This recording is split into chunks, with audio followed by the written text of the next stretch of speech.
Please state your name for the record. My name is Anthony Davis McKay. Mr. McKay, I would like to ask you a few questions about the night of Saturday, June 23rd, 2014. Is that okay? Yes, of course.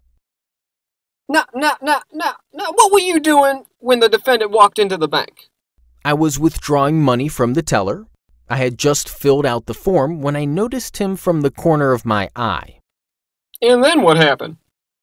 He looked very nervous. He was fidgeting, he was biting his nails, and he looked very suspicious. Then I noticed that he handed her a handwritten note. I couldn't really make out what it said from where I was standing, but I assumed that it was something bad based on the expression on the teller's face. I see. Well, what happened next? Suddenly, he pulled out a gun and started screaming loudly. Everyone got down on the ground with their hands on the floor.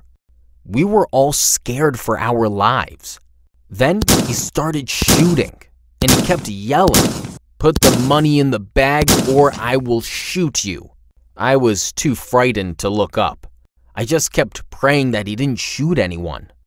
And then what happened? He grabbed the money that the teller stuffed in the bag, shot his gun many more times at the ceiling, and ran out screaming. Everyone got up after he left. We were all exhausted from the whole ordeal. I will never forget it for the rest of my life. I am scarred forever. The prosecution rests, Your Honor.